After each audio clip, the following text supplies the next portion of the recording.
From the great first district, from Woonsocket all the way down to Newport, as we've discussed, you are the epitome of the K-shaped economy in so many ways. And I want to get to some of these issues domestically. But as far as these go here, from your perch on the House Foreign Affairs Committee, have you been briefed on Operation Outcast? Did you hear that these Canadian tariffs were coming? And what should be Democrats' response? Well, look, Congress has been on a district work period. Yes, of course. So I know as much now as I am at home as I do when we're here generally, because this administration has put Congress in the back burner and has not emphasized collaboration, cooperation, and really getting the consent of Congress to carry out its actions on the global stage. And what we see is governing by Truth Social and chaos to our north and certainly in Asia and across the world when the president continues this war in Iran that is raising the costs on the lives of the American people. Well, the cost issue is a real one, and we'll, I'm sure, get into affordability with gas prices on the rise, food prices on the rise. But are you encouraged to see the president turn from military action to economic coercion? Is this the direction we should be taking? Well, look, I'm not going to praise an arsonist for trying to put the fire out that they started. And the fact of the matter is, we are here because the president abandoned diplomacy with Iran and decided to go forward with an illegal war with Iran that has done nothing to make the world more stable and has only made the lives of Americans worse off. And so we were told about an economic D-Day. That's right. I don't know. I haven't seen one. I haven't seen anything of that nature. And in fact, as you just shared, China remains resolute in its vision of what should happen. So should we be forward. putting secondary sanctions on Chinese buyers of Iranian oil? Look, I think what does that cause? I think what we have is more piecemeal strategy from the administration. Instead of trying to understand what we're trying to get, we've had shifting rationale from the beginning, whether it was an imminent threat to dealing with a nuclear weapon on the horizon, to now, because of the situation that the Trump administration created, a Strait of Hormuz where we get unreliable reports about the level of openness it currently has. Yes, right. So again, taking this piecemeal instead of a macro strategy leads us to a situation where they are reaching and grasping at straws. I'm glad that you mentioned the Truth Social. The president announcing today that the Strait of Hormuz has officially been demined. He made that announcement last week. Do you know what he's talking about? I have no idea what he's talking about.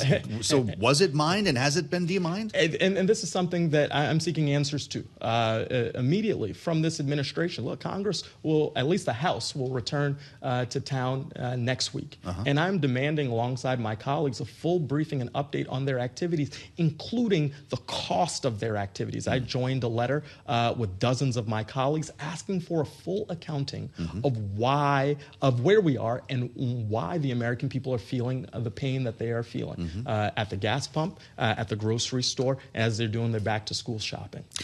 You mentioned affordability, and of course we look at gas prices every day around here. We're at $4.09 a gallon nationally speaking. In the great state of Rhode Island, you're at $4.05. What the president is doing with Canada now, we're told, could make prices even higher. We took a look to just get a sense of Rhode Island's trade relationship with Canada because so many northern states have a robust one. And sure enough, more than 1,400 jobs at some 45 Canadian-owned companies doing business in the state. Cross-border trade, and this is really what we're talking about here, supports more than 25,000 Rhode Island jobs, according to the Canadian Consulate General in Boston. When you hear dollar-for-dollar tariffs, realizing they're not in place yet, what does that mean for home? Well, it means that the hardworking people that I work for in Rhode Island are going to feel pain. I think about all the fishermen. That's a big one of our exports in Rhode Island, especially calamari, the calamari comeback state, as we were once referred to. That means a lot. All of these people who are working every day with higher costs because of this administration will suffer. And then what might not be reflected in those numbers is the impact on tourism. You know, you mentioned I have Newport in my district. I have the birthplace of the American. When's the last time you saw a Canadian walking around? Well, they're around, but I'll say the numbers are down. I've spoken with the tourism councils. I've spoken with leaders there who have said that the bad feelings, the animus between our nations has yielded less interest in coming down. You see it in tour bus numbers. You see it at all of our sites. So there is a secondary set of effects with the lack of good feeling between our nations. When you have the president saying that he wants to rename Lake Ontario, look, you know somebody's showing up with legislation to do that next week. He's a one-trick pony. We already did that thing. You know, the president has to step up to the plate and lead. Yeah. And right now, all he's doing is causing more chaos. And who hurts? The American people every single time at their bank accounts and at their dinner tables when they're making these tough decisions. Do you take heart in the fact that Canadian tariffs don't take effect till next month, and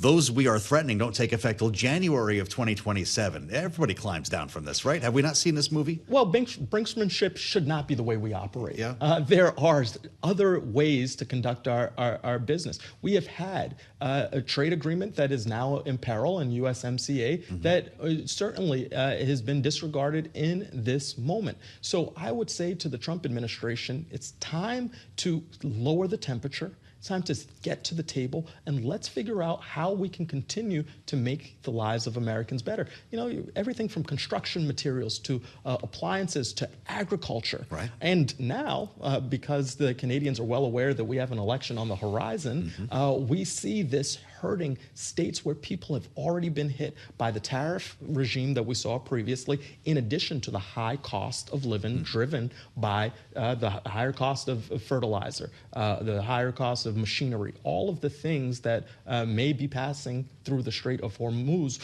in a normal time, but aren't now. When you're back next week, it's going to remind us of so many things left undone.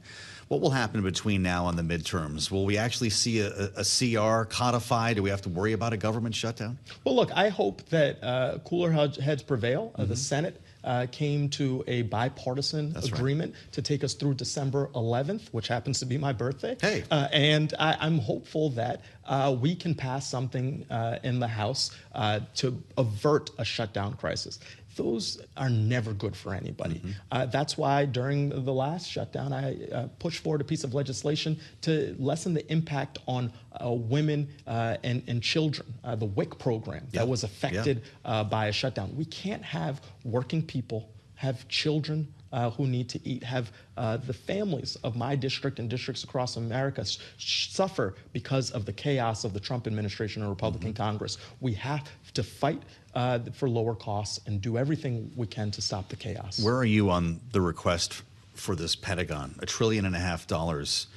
You're on the budget committee as well, the mighty budget committee, which is pretty important in the time that we're walking into here. I realize we're not going to have regular order, but there will be a robust debate about the Pentagon.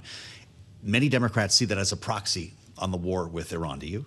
I think any dollar that I sign off on without having a full airing from this administration about where we are going and how we got here is me signing off on an illegal war that I never had an opportunity to vote on. In fact, voted to stop with war powers resolutions with my colleagues in the House and Senate. And so we need to have a robust conversation because I want to protect our troops. I will always work hard to protect our troops, but I will not continue the chaos. Full stop. And until this administration shows up with real numbers or real accounting and a way to stop this pain that the American people are facing, we can't have a real honest conversation about paying for this war. This is like the nicest week of the year in Rhode Island. What are you doing in Washington, D.C.? You and I are like the only people here. Are you working? I happen to be here for an event later this evening. It wasn't IndyCar? I thought you were going to tell me it was the race. All right.